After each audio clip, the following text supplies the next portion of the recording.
Hello, welcome to my channel, Another Bibliophile Reads. My name is Greg, and I am here to do a book review. This is the winning book from the latest BookTube spin, hosted by Rick McDonnell. And what I did for this spin was pick 20 horror novels for the end of October and Halloween. Now, when I was younger, I used to read a lot more horror novels than I do right now. And so what I did is basically went to the back of the rack and picked out some of these books that I have owned for a long time and have never read. And the winner of the spin was Fangs by William Dobson. Now, if you look closely at the cover, you can see that this is a book about a snake. And the snake in this book is a king cobra. Now, one of the problems I had with this is that I really don't find snakes all that scary. Yes, a king cobra is a very lethal animal if it bites you. And they are in the wild actually very vicious and apparently very smart for a snake. But is a snake scary? I don't know. Are you scared? Here's a snake. This is Seth. This is Seth. He's my dangerous snake. Are you scared? Did you jump when the snake came out? I don't know. But this is a horror novel about a king cobra. It features Charles Doyle, who is a herpetologist in a London zoo, who orders a king cobra for their display. And accidents ensue, and the king cobra escapes. Now, you would think there'd be lots of redundant plans for safety to ensure that a dangerous reptile being shipped to London would not escape, but accidents happen. Yes, some of the accidents included some alcohol in a truck driver. I don't think the accidents were all that believable in this book. There was a real life case somewhere recently, I believe it was in Georgia, where I believe it was a gibbonous viper escaped from a home collector's menagerie of snakes. And there was a bit of fear about that snake running around the neighborhood and potentially biting people. But this one goes through a whole lot of trouble to explain how this king cobra could escape, and then goes up into an apartment building.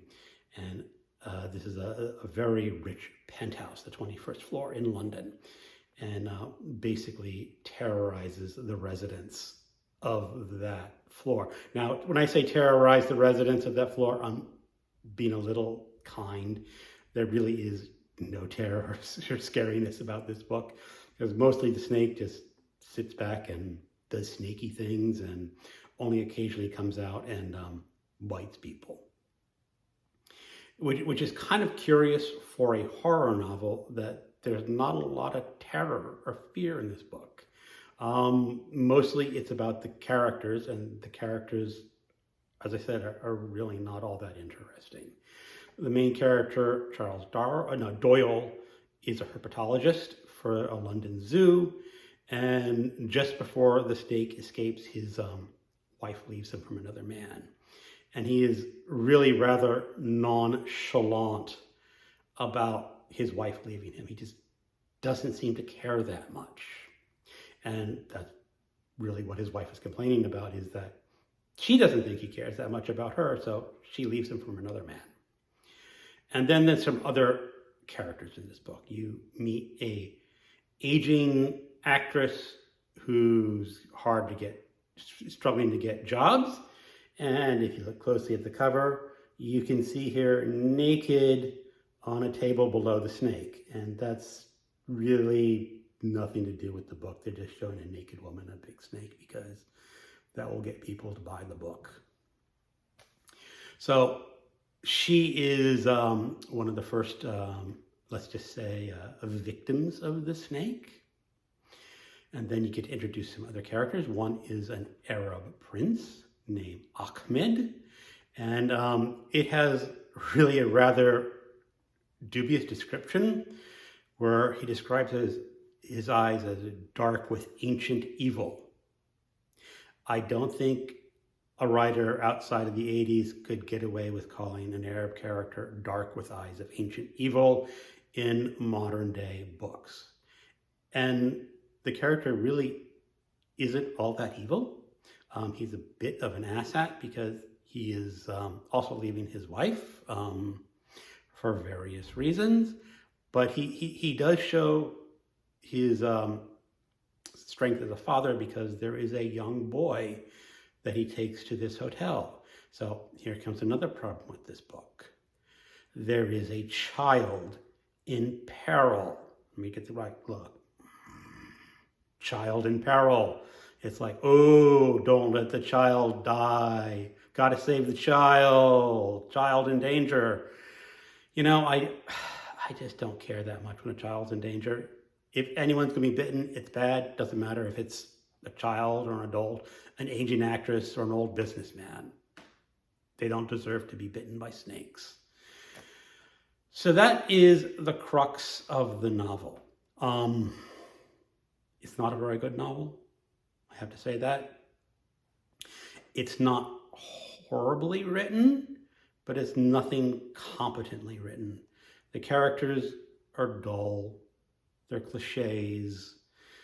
It's almost as if this author was given a task. Why don't you write a novel, William? He says, okay, I'll write a novel. And he writes a novel and says, this is rather boring. Let's put a king cobra in the novel. And the king cobra does sort of excite things just a little because it's a king cobra. But other than that, it's really a rather meh book. The end of the novel, however, did surprise me. It did not end in the way I thought it would end, and I guess that is a plus. Also, if you look on Amazon or eBay, copies of this book are selling for $25 to $99. I can say without any shadow of a doubt, do not pay that much money for this book. Do not. When I bought this at a used bookstore back in the days when used bookstores had stacks of paperbacks like this, and you could buy them for $2, $1, maybe $3. And yeah, if you see this at a Goodwill for $2, yeah, you can go ahead and pick it up. Just for the cover alone, that's one of those fabulous 80s covers, you know, naked lady, giant snake, can't go wrong. But don't go out of your way to read this. It's just dull. The characters, I said, are boring. Now, the one thing about this is it's about a snake. And snakes are kind of cool. And this is not the only book that I have about snakes. So if you want to hold on for 1 second, I'm going to show you how many other snake books that I have.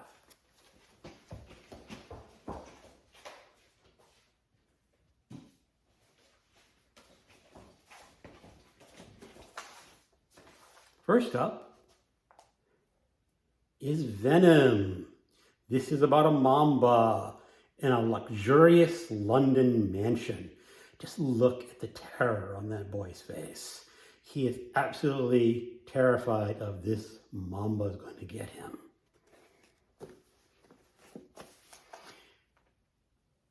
And I have another book called Venom. This one is also about a king cobra. And where's this one set? It doesn't say. Oh, New York. New York apartments in New York. So we go from London to New York. More king cobras.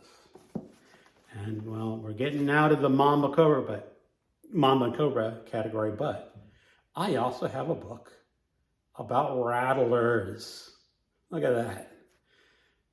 Lots of rattlers on the cover. And this one, of course, is set in California. So, lots of books about snakes. I don't think they're all that good. Well, Fangs wasn't that good. I don't know about these.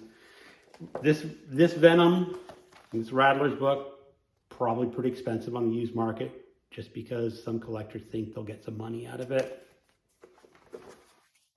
This Venom is available on Kindle for like $4 or $5. I haven't read it. I don't know if I ever will. Well, that is my review of Fangs for Halloween. Say goodbye, Seth. Have a good evening. Goodbye.